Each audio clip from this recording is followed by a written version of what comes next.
Now, we're a log company, lots of contain sensitive data, so a lot of the other vendors are going out to the cloud. We can't send the log to ChatGPT and say, hey, ChatGPT, is there anything in this log? It's totally against policy, right? So if I go to the next slide, please, next thing. Okay, so AI needs to be on-premise. It needs to be on-premise. Go to the next one. It needs to drive faster adoption, detection, understand, and contextualize. The last point is educate the team. There was a lot of talk today about how do I educate my SOC team? How do I know what to do? How do they know how to respond the right way? What's the right priority for that particular issue? So this is where we've got a solution for you. So the next slide. So the idea is that the SOC automation consists of two main products: CM to detect and the SOAR to respond. And traditional CM products do everything like this. They ingest the data, and we can ingest any type of data. It could be logs, it could be events, it could be CCTV, SCADA systems, IT, OT, just anything. The data gets normalized, and there's a whole bunch of correlation rules, like 700 correlation rules already built in. But as you know, attacks become multi-vector. They are different, they're changing all the time. So what we're using the AI to do some anomaly detection and then to write the new alerts and the new correlation rules for the new things to be detected, right? So that's the idea. And then once we've once we've done that, we have an automated response. And really what the humans should do, the humans should sit here. The humans should be looking at the security posture, looking at advanced threat protection, looking at new threats, doing, making sure the automations are working correct, and should let the AI and the automation work. There was talk here about, AI attacks 24/7. Well, we've got AI response 24/7. And then the humans can do more interesting jobs. Who wants to sit here blocking a firewall port? No, boring. So this is what we do. Next slide. So we've got two things. The first thing is we've made it very easy for you. We've built in like 18 different anomaly detection models, and you can download them, you can upload them into your CM, and they can do things. They can detect geographical analysis. I'll show you this in a minute. But essentially, the AI looks at all the words that are coming in into all the logs, and it says, oh, here's a rare word, I've never seen that one before. And then it makes a dictionary of all the rare words, and it stores them, and it gives them a rating and ranking. So let's go to the next slide. Let me show you some examples. So this is suspicious web connections, right? On the top right, you can see the anomaly scoring happening. So it's the big bars, the big red bars, those are really serious anomalies. And they're coming from a place called St. Kitts and Nevis.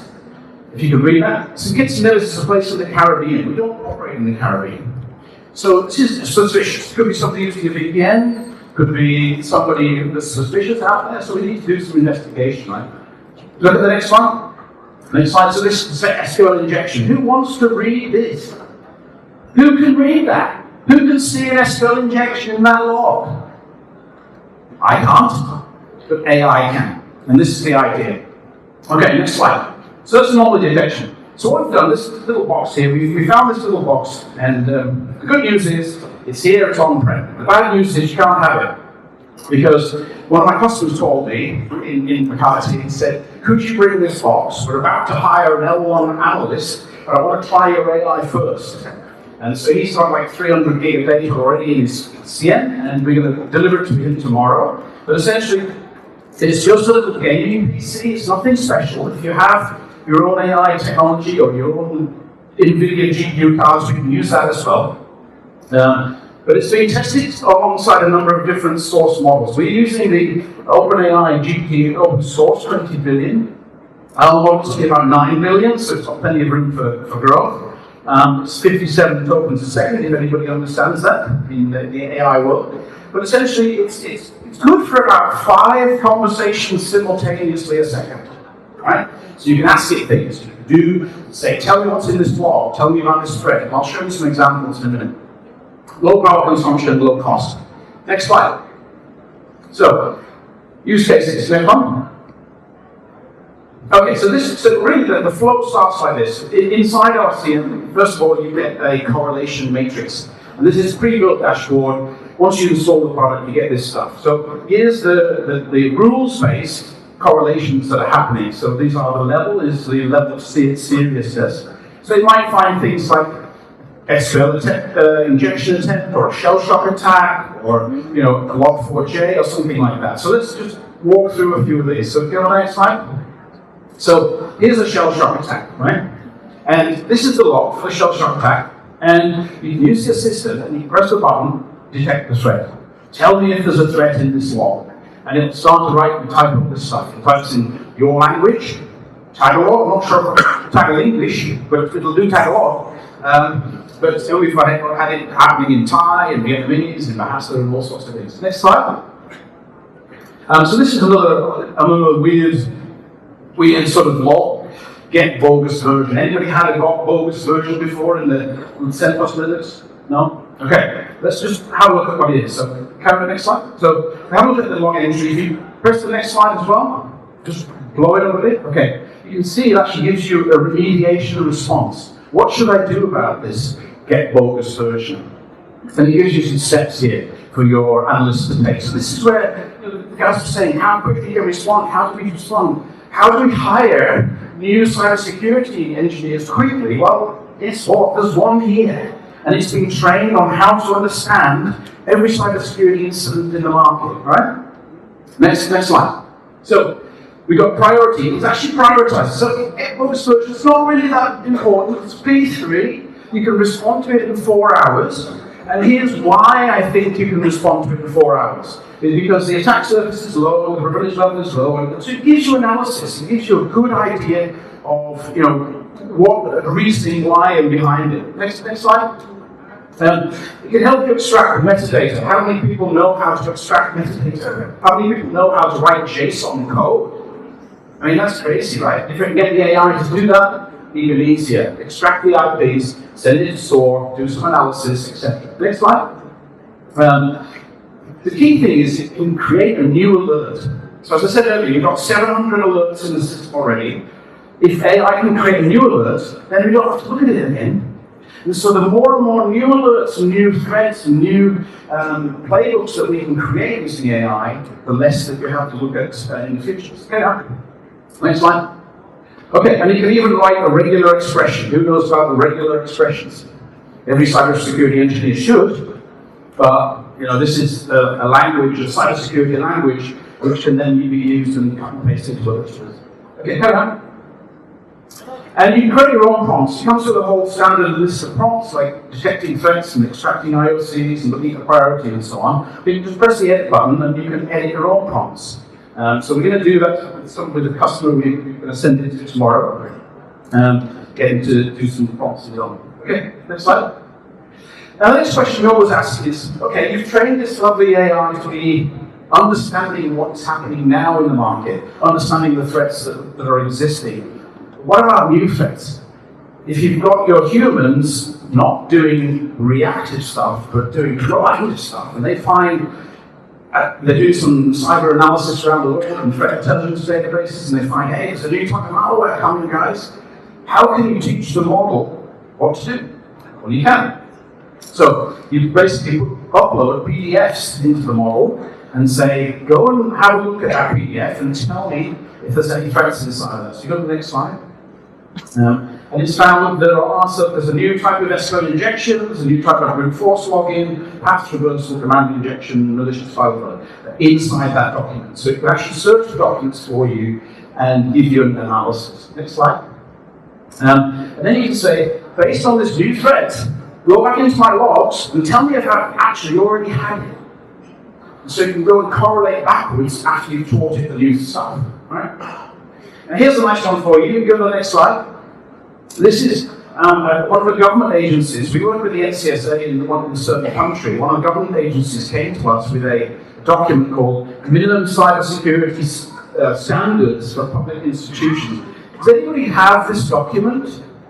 Anybody from DICT have this document? I'm happy to show you what we did. So what we did with this document, right, is we uploaded it into the LLM, and we asked the AI, go and identify gaps that we have in our data related to that standard. Now, I'm willing to do this for you. If anybody can give me this document on a drive, we'll send it to Poland at the lunchtime, and you can come back later in the afternoon and we'll do a gap analysis for you. Go to the next slide. This is the gap analysis that we ran. So it identified, here's the current logging control, here's the gaps that we've identified, here's the relevant clause within that document, and the evidence. So you can run your gap analysis here if you want to, right? Maybe you don't want to. Maybe you don't want to expose the gaps that you have, but if you do, then you can use this tool to do so. Very interesting use cases. You can ask it to detect threats, ask it to identify gaps, ask it to understand new threats, and to give you more intelligence and quicker response to threats. Well, we haven't talked about response yet, but it can certainly give you faster detection. Next slide. So what about response? We have a response product as well, right? And as you saw. Next slide. So this is a case management system which we supply with our solutions. So we have the detection side and then the response side. All the alerts that have been filtered out and AI has figured out that it's a good alert, the risk level is high, we should do something about it, they get into a case. So next slide. So things like we can do automations we've built. I don't know if anybody uses NA10. NA10 is a standard technology. There's hundreds and hundreds of nodes like this, little boxes that represent things, like firewall switches, servers, email, we can talk to Telegram, WhatsApp, Signal, hundreds and hundreds of integrations with this tool. So you can build automations that do things, and this is where it gets interesting. So we've got an AI on Prem module inside of our SOAR product. So next slide. So what can it do? So it can do things like provide descriptions. It can do false positive mitigation, which is very useful. It can write task lists for the team. It can estimate the risk. And it can do it all in local language. So some examples. You go to the next slide. This is detecting false positives, right? So it comes in, tests the purpose, goes out, if it's false positive, close the case. If it's not, make it high severity, tell this guy. Very simple use cases. The product comes with 400 of these workflows. You can take them, you can modify them, but essentially that's what the humans should be doing, right? Should be doing more interesting stuff, making automations work, rather than sitting there, oh, let's block the firewall port to the let the system do that. Okay, next one. You can use it to enrich cases, to go out to the outside world and find more information about this thing. So we have 200 analyzers within SOAR, which can go out and look at threat intelligence databases and see, is this guy malicious, is he suspicious? If he is, what's the risk factor? And then decide what to do based on enrichment. Next. And they can even create new task lists for the team. There's a whole bunch of playbooks inside here with task lists already written, but if you get a new threat, as I said before, you need to create a task list for the new threat. So again, you can do that. Next. And even like AI descriptions. So there we are. Next slide. I think this is the last slide, because I know I'm holding you up between you at lunch.